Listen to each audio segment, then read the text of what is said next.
وہ ہنس رہی تھی اور مسلسل ہنس رہی تھی۔ ماں نے غصے سے اس کی جانب دیکھا، پھر مہمانوں کی طرف متوجہ ہو گئی۔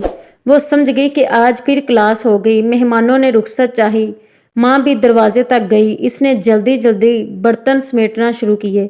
ماں اندر آئی۔ نہیں سدھرو گی تم نہ، کتنی بار بتاؤں کہ زیادہ ہنسنے سے دل مردہ ہو جاتا ہے۔ وہ پھر ہنسی اور ماں سے لپٹ گئی اور بولی، جب مردہ ہو جائے گا نہیں ہنسوں گی۔ اللہ تجھے ہمیشہ ہنستا مسکراتا رکھے، ماں نے پیار سے ہاتھ پہ مار کر کہا۔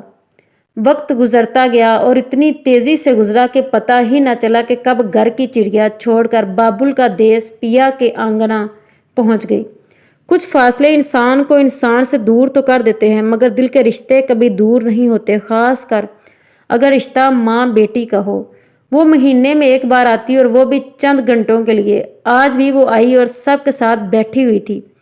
بابی نے کولڈ ڈرنک کھول رہی تھی۔ بائی نے کہا، کھول لو گی؟ بابی نے بوتل بائی کو تھما دی، بولی، آپ کھول دیں۔ بائی نے جیسے ہی بوتل کھولی ابل پڑی، سب بائی کے اوپر گرنے لگی۔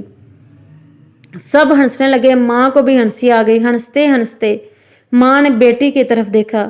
ایسی باتوں پہ تو وہ ہنستے ہنستے لوٹ پوٹ ہو جاتی تھی۔ وہ سر جھکائے بیٹھی ہوئی تھی۔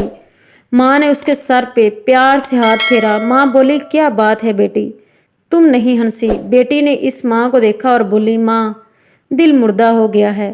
اللہ تمام بہنوں کا نصیب اچھا کرے اور سب بہنوں کو اچھا نیک ہم سفر عطا کرے اور اپنے اپنے گھروں میں خوش و خرم رکھے۔ Please like and subscribe this channel. اللہ تعالیٰ آپ اور ہم سب کا حامی و ناصر۔ جزاک اللہ۔